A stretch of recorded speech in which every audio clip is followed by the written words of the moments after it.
Friends, इस video में हम देखेंगे कि दायरेडीहा में चलने वाले भव्य राम कथा में कैसी रही तीसरे दिन की प्रस्तुति। जी हां फ्रेंड्स, श्रवण क्षेत्रधाम के करीब ग्राम बरई का पूरा ग्राम सभा दायरेडीहा के श्री हनुमंत शिव सरोवर धाम में 7 अप्रैल से भव्य राम कथा का आयोजन किया जा रहा है, जिसकी वजह से ग्रामीणों में खासा उत्साह है।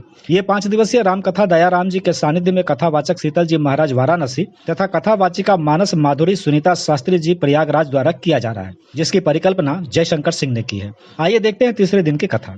समस्त भाइयों, समस्त ग्रामवासी, क्षेत्रवासी, नगरवासी, मार्केटवासी, जहाँ तक मेरी आवाज जा रही हो, माइक ध्वनि विस्तारक जिन्होंने जो इस पंडाल में पहुंचने में असमर्थ रहते हैं, उनके कानों तक आवाज पहुंचाने का कार्य कर रहे हैं। ऐसे हमारे भैया साउंड सर्विस, संगीतकार भैया आप लोगों के बीच में बैठे हुए हैं। नाम से तो मैं नहीं परिचित हूँ, लेकिन ये दोनों भाई को मैं व्यास मंच से प्रणाम करती हूँ। सिया राम मैं सब जग जाने, करहूँ प्रणाम जोर जुग पानी। आइए कुछ कहने एवं सुनने से पहले व्यास की परंपरा का पालन करते हुए मन और वाणी को पवित्र करने के लिए उस परम पिता परमेश्वर का ध्यान करती हूँ कि जिन्होंने हम लोगों को इस पृथ्वी पर लाया है, क्योंकि इस साधन के पीछे 5 दुश्मन लगे हुए हैं। क्रोध, लोभ, मोह, मद, मत्सर। यदि इस साधन को धाम के दरवाजे पर ले जाना चाहते हो, पहले 5 दुश्मनों पर विजय प्राप्त करना होगा, और जब 5 दुश्मनों पे हम और आप विजय प्राप्त कर लेंगे, तब ये साधन हमें और आपको मोक्ष के दरवाजे पर पहुंचा देता है। बाकी पहुंचाने में असमर्थ है। क्यों? जब जन्म हुआ, बच्चे जब गर्भ में रहे, कार्य करूंगा, लेकिन जैसे हम लोग पृथ्वी पर आए, कभी माँ के प्रेम में पड़ गए, कभी बच्चों की तरह खेलने में लग गए, कभी स्कूल में पढ़ाई के लिए व्यस्त हो गए, कभी विवाह करने के बाद घर की जिम्मेदारियों में बच गए और अपना जीवन यापन करने के लिए अपने कमाई में, रोजगार में लग गए। तो उस परमात्मा को हम और आप धीरे धीरे भूलते चले गए, क्योंकि हमारी और आपकी जिम्मेदारियां बढ़ती चली गई और हम आप परमात्मा से विमुख होते चले गए। अच्छा, परमात्मा से विमुख होते चले गए तो और सारे कर्ज का निर्वाह भी तो करना है। भाई किसी का पुत्र हो तो हमें अपना पुत्र धर्म निर्वाह करना है, किसी का भाई हो तो भाई धर्म निर्वाह करना है, किसी का पति हो तो पति धर्म निर्वाह करना है, पिता हो तो पिता धर्म निर्वाह करना है। जबकि अपने पूरे जीवन की कमाई अपने परिवार में लोग अस्त व्यस्त कर देते हैं। मान लो पानी पीना है हमें और आपको तो एक हैंडपंप नल की आवश्यकता पड़ेगी, तो नल लगवाना जरूरी है। रहने के लिए सुंदर मकान बनवाना जरूरी है, हर सुख सुविधा पाना जरूरी है। लेकिन विचार करके देखा जाए, उस परमात्मा को हम और आप कितना टक्स दिए हैं, जिन्होंने हमारा और आपका सुंदर मनुष्य का शरीर दिया। विचार करने की बात है। और मनुष्य का शरीर पाने के बाद ही हम और आप परमात्मा का भजन कर सकते हैं। ये जीवन है ना, ये जीवन जो है ये उधार मिला है। तो कैसे उधार मिला भैया? एक कीर्तन के माध्यम से, ई दहिया मिली बा उधार, विचार करो जग रसिया। ई दहिया मिली बा उधार, विचार करो जग रसिया। लेकिन ऐसी बात नहीं है। तो मैं इन बेटियों पे कहूंगी कि एक दाई बोलाए 10 दाई बोलाए, न सुनाई बेटवा अहुआ से उठ लगहू नहीं आवे। बहु प्यार दुलार ने खोवाया है, कटु बचन कहे खरी खोटी सुनावे। और एक बार बोलाए सुनई बिटिया, भोजन तज के दौड़ी चली आवे। और इनका दुलार भले कम मिलावा, बिन मांगे जल पान करावे। और बिन मांगे जल पान करावे। तो बताइए, बेटियों का दर्जा हमारे और आपके समाज में ऊंचा है कि बेटों का? तो सब कह रहे हैं हम आत्मदेव पंडित जी की तरह हैं, बेटोए के चक्कर में रहूंगा, भले 4 लाख बाद में मिले। गजब की दुनिया, गजब की दुनिया है, कोई बात नहीं है। लेकिन मैं यही कहूंगी कि आज हमारे और आपके समाज में बेटी और बेटों में अंतर नहीं है, क्योंकि बेटियां जो है बिना मांगे पर भोजन कराती हैं और बेटा मांगने पर भी नहीं सुनते। तो कई दिनों से साथ दे रही हैं हमारी बहन, छोटी बहन जयंती जी। और मैं जहाँ रुकी हूँ वो भी एक बेटी की तरह है, प्रिया। सुबह शाम दोपहर तीनों समय नाश्ता और जल पानी लेकर के पहुंची रहती है। इसलिए कि बेटियां उनको होती हैं जिनका बहुत बड़ा सौभाग्य होता है। किसी के घर बेटा जन्म लेता है तो कोई भाग्य नहीं होता, लेकिन बेटी जन्म लेती है तो बड़े सौभाग्य से जन्म होता है और जिसमें हमारा प्राण हमेशा बसता है। मैं अपने बेटे और नाती को तो उतना नहीं प्रेम करती हूँ जितना उस छोटी सी बच्ची को हमेशा अपने सीने से लगा के रखती हूँ, क्योंकि बेटियों से सुख मिलता है, बेटों से कभी सुख मिलने वाला नहीं है। तो आइए कल कथा के माध्यम से भगवती पार्वती का जन्म हुआ था, पार्वती की तपस्या पूरी हुई और साथ साथ महात्मा परीक्षा लेने के लिए आए थे। परीक्षा में फेल हो गए। जैसे मैया पार्वती ने कहा मैं पाप करो कहा माँ अम्बा भवन गमन मुनि हो विलम्बा। ये महात्मा आप हमें समझा करके अपना समय व्यर्थ में नष्ट मत कीजिए। मैं तो प्रण ले चुकी हूँ, बरौसम गुनात रहा हूँ कुमारी, आप अपने अपने घर को जाए। सारे महात्मा माँ जगदम्बा की जय जयकार करते हुए अपने अपने स्थान को प्रस्थान। इधर जब से भगवती सती राजा दक्ष के यज्ञशाला में योग से अग्नि प्रकट करके अपना प्राणांत किया था, उसी दिन से भगवान भोलेनाथ के मन में ऐसा वैराग्य उत्पन्न हुआ था कि अखंड समाधि में बैठ गए थे और समाधि में बैठने के बाद राम नाम का जप चल रहा था। इधर पार्वती की तपस्या पूरी हुई, उधर देवता चिंतित हैं, क्योंकि उस समय एक ऐसे असुर था कि जिससे सारे देवता परेशान हो गए। और देवता बड़े दयालु होते हैं, असुरों के पास घोर तपस्या करने की शक्ति होती है। तो तारकासुर घोर तपस्या किया था, सारे देवता वरदान दे चुके थे। तारकासुर का वध करने वाला देवलोक में कोई बचा नहीं था। एक समय देवताओं की सभा लगी, देवताओं में चर्चा हुई कि हम लोग तो वरदान दे करके वचनबद्ध हो चुके हैं, तारकासुर का वध करने वाला कोई नहीं है। ब्रह्मा जी से कहने लगे आप भी तो वरदान दे चुके हो, कम से कम आप भी चुप रहो, हम लोग तो वरदान दिए हैं, आप भी तो उसे वरदान दे चुके हो, किसी के मारने से मरने वाला नहीं है। ब्रह्मा जी ने कहा एक उपाय मेरे पास बची है। कहा वो कौन सी उपाय है? कहा जितने देवता हैं इन देवताओं ने वरदान दिया है तारकासुर का वध कोई नहीं कर पाएगा, लेकिन भगवान भोलेनाथ एक विवाह करें, भगवान भोलेनाथ को जो संतान उत्पन्न होगा वो संतान कोई वरदान नहीं दिया है, वो तारकासुर का वध कर सकता है। पूछे गए भगवान भोलेनाथ हैं कहाँ? भगवान भोलेनाथ अखंड समाधि में बैठे हैं, सती जी के वियोग में, राम जी के चरणों में ध्यान लगा करके। अच्छा, इधर मैया पार्वती की तपस्या पूरी हुई और उधर जा करके भगवान राम जी पहुंच गए कहाँ? उस अखंड समाधि में। आइए हमारी भाभी लोग चली आ रही है, स्वागत पे स्वागतम है भाभी जी, आप आइए, आपकी स्वागत में मैं पहले से बैठी हूँ। इसलिए कोई उपाय ऐसा करता हूँ कि कम से कम भोलेनाथ नेत्र को खोल दें। तो भगवान राम भी बड़े चालाक थे, अपनी सुंदर छवि को भगवान भोलेनाथ के अंतःकरण से खींच ली, स्वयं अपनी छवि को खींच ली भोलेनाथ के हृदय से। और जैसे सुंदर छवि को खींचते हैं, जैसे अपने छवि को खींचे और भगवान भोलेनाथ अपने अंतःकरण में जब राम को नहीं पाए तो तुरंत हकबका करके नेत्र को खोले, और जब नेत्र को खोल रहे हैं तो भगवान राम जी सामने दोनों हाथ जोड़ करके खड़े हैं और क्या कह रहे हैं कि विनय मामाया सुना हो शिव जो मो पर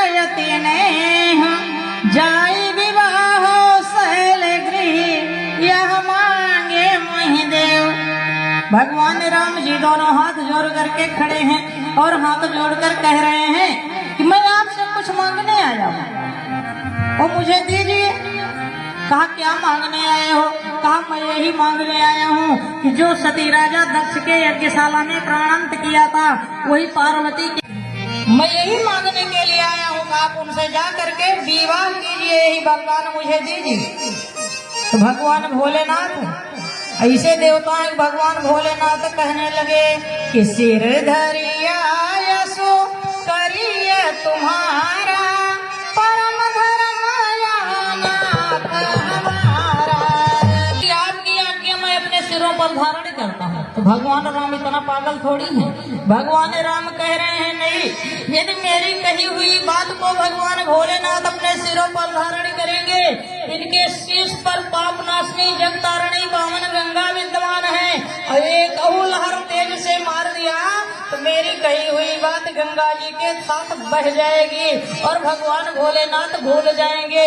भगवान राम जी कहने लगे कि मेरे आराध्य मेरी कही हुई बात सिर पर धारण करने योग्य नहीं है। कहा तब क्या करूं? भगवान कहते हैं देखिए मेरी कही हुई बात को कहाँ रखोगे? तो बाबा जी को लिखना पड़ा कि अंतर ध्यान भय सभा की और शंकर सही मूर्ति उर राखी। ध्यान हो गए। मानो भगवान भोलेनाथ नेत्र रूपी रास्ते से ला करके हृदय रूपी कोठरी में राम को बैठा लिया और नेत्र रूपी दरवाजा बंद कर लिए और भगवान भोलेनाथ की कही हुई बात को राम सहित अपने हृदय में धारण किया। समय व्यतीत होने लगा। भगवान भोलेनाथ के विवाह की चिंता सारे देवताओं को लगी हुई। देवताओं की सभा लगी हुई है। उसी सभा में तारक सुर के वध पर विचार किया जा रहा है।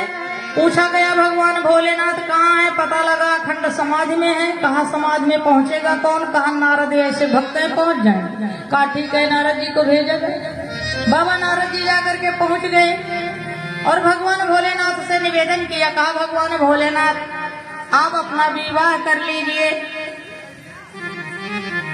जैसे भोलेनाथ सुने कि कह रहे मेरा विवाह करने के लिए, भगवान भोलेनाथ कहते हैं नारद दुनिया की रीत है, लड़की पक्ष के लोग वर को देखने आते हैं तब बात आगे बढ़ती है। तो कहीं विवाह का दिन तारीख पड़ता है तब विवाह होता है। बताइए कोई मुझे देखने आएगा कि कलयुग की भांति हम भी कहीं जाकर के लव मैरिज कोर्ट मैरिज कर लें? कहा नहीं, कोई बात नहीं। ब्रह्मा जी तो आपका विवाह स्वयं विवाह की तैयारी कर रहे हैं। बाबा नारद वहां से चले। बाबा नारद वहां से चले हैं क्योंकि बाबा नारद जी ऐसे संत थे कि जो कल्पना करने से भी वार्ता कर लेते थे। भगवान भोलेनाथ, भगवान भोलेनाथ अखंड समाधि में बैठे हुए हैं। यहाँ देवताओं में चिंता जागृत हुई। भोलेनाथ अखंड समाधि में बैठे हैं, जगाएगा। कहा कामदेव को बुलाइए। कामदेव आए। देवताओं की सभा में हाथ जोड़ करके बैठ गए। कहा ब्रह्मादेव मुझे क्या आदेश कर रहे हो?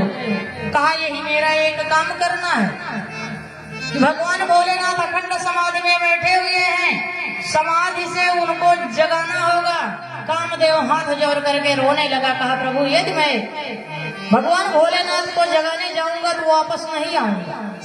ब्रह्मा जी कहने लगे कामदेव यदि देव कार्य के लिए, देवताओं के हित के लिए आपको अपने प्राण की आहुति देना पड़े तो संकोच मत करना। इस समय हम सारे देवता धर्म संकट में पड़ा है। कामदेव देवताओं को प्रणाम करके आगे बढ़ने लगे। तो जैसे आज हम और आप कहीं जाते हैं, कहीं के लिए प्रस्थान करते हैं, मार्ग में संत मिल गए, ये तो हमारे और आपके हृदय में हिम्मत जागृत हो जाती है। भाई किसी कार्य के लिए हम और आप जा रहे हैं, संत जी का दर्शन हो गया, सामने संत पड़ गए हैं, तो मेरा काम प्रतिकूल नहीं होगा, अनुकूल होगा, क्योंकि मिले ही जो संत वही अनुकूला। बाबा नारद जी मार्ग में बैठे हुए थे, राम नाम का जप कर रहे थे। श्रीमन नारायण नारायण नारायण नारायण नारायण। और कामदेव भगवान भोलेनाथ को समाधि से जगाने के लिए बाबा नारद पर निगाह पड़ी तो कामदेव ने सोचा कि मैं भगवान भोलेनाथ को जगाने जा रहा हूँ, पुनः वापस आने को तो नहीं मिलेगा, मैं नहीं आ पाऊंगा। कम से कम संत नारद जी का मैं पैर छू लेता हूँ तो मुझे मुक्ति का द्वार जरूर मिल जाएगा। कामदेव तुरंत जाते हैं, बाबा नारद के चरणों में सुंदर प्रणाम करते हैं और बाबा नारद जी पीठ पर हाथ रखते हुए सुंदर आशीर्वाद देते हैं। जिस कार्य के लिए जा रहे हो कामदेव, उस कार्य में आपको सफलता मिले। बाण छोड़े जो भगवान भोलेनाथ के नाभि पे लगा, और दूसरा बाण छोड़े भगवान भोलेनाथ के दिल पे लगा, तीसरा बाण सीने पे लगा, चौथा बाण गले पे लगा। लेकिन भगवान भोलेनाथ समाधि से आजाद नहीं रहे हैं। कामदेव के प्रताप से 3 लोक 14 भुवन में समस्त नर नारी जीव जंतु पशु प्राणी सब काम के वश में हो गए। लेकिन भगवान भोलेनाथ समाधि से नहीं जग रहे। कामदेव ये पुष्प का बाण बनाए और जैसे भगवान भोलेनाथ के मस्तक में मारा, भगवान भोलेनाथ नेत्र को खोल दिए। और जब भोलेनाथ नेत्र को खोलते हैं तो क्या देख रहे हैं? 3 लोक 14 भुवन में कामदेव का प्रभाव इस प्रकार से प्रभावित हुआ है कि चारों तरफ सब काम के बस में हो गए हैं। भगवान भोलेनाथ देख रहे हैं तो संकल्प करे तालाब तलैया, पेड़ वृक्षों से डालियां डालियां से मिलाने कर रही हैं, समुद्र नदियों में मिलाने कर रहे हैं, तालाब तलैया में मिलाने कर रहे हैं। कामदेव के ऐसे प्रभाव को देख करके भगवान भोलेनाथ कामदेव को खोजने लगे, लेकिन कामदेव कहीं नहीं दिखे। तब बाबा जी को लिखना पड़ा कि तब शिवती सर नयन उघारा, देखत भयो काम जल छारा। ज्वाला प्रवाहित होती है, कामदेव भस्म होने लगे, प्लस आम के पत्ते भी जलने लगे। और जब आम के पत्ते हरे भरे जलने लगे तो आम के पत्तों ने आवाज लगाया, हरा हर महादेव, हरा हर महादेव। महादेव आज तक तो हम हरा भरा थे, लेकिन हर हर महादेव, हर हर महादेव, हर हर महादेव, हर हर महादेव। जैसे सारे पत्ते मिल करके हर हर महादेव का आवाज लगाए, भगवान भोलेनाथ की ऐसी कृपा हुई, परमात्मा की कृपा से अग्नि की ज्वाला को भगवान भोलेनाथ स्वयं रोक लेते हैं।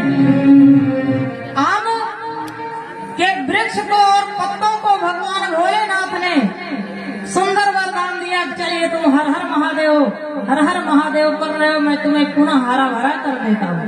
अब तो सारी रीत खत्म हो चुकी है। नहीं किसी के घर में पहले शुभ कार्य होता था, आम के पत्तियों का सुंदर तोरण लगाया जाता था। हम लोग कहीं ना कहीं अपनी संस्कृति को भूलते जा रहे हैं, क्योंकि जिस आम के पत्ते को भगवान भोलेनाथ ने हरा भरा रहने का सुंदर वरदान दिया है, आज हम मानव लोग एक वृक्ष समझ करके उनका सम्मान करना छोड़ दिए। आज भी यदि हम और आप उनका आदर और प्रेम विश्वास के साथ अपने दरवाजे पर तोरण लगाते हैं तो हिम्मत नहीं है कोई नकारात्मक शक्ति हमारे और आपके घर में प्रवेश कर जाए।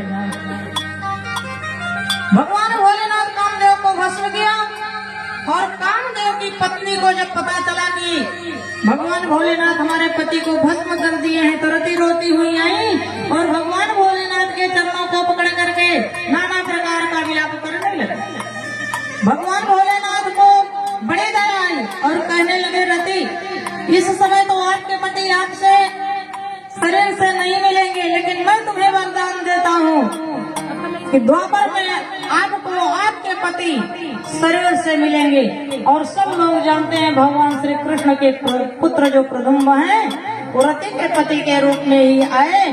तो बोलिए गौरी शंकर भगवान की, बोलिए राजा रामचंद्र भगवान की जय हो। इस प्रकार से भगवान भोलेनाथ समाधि से जागे और पुनः भगवान भोलेनाथ को देवताओं की सभा में लाया गया। भगवान भोलेनाथ देवताओं की सभा में बैठ गए।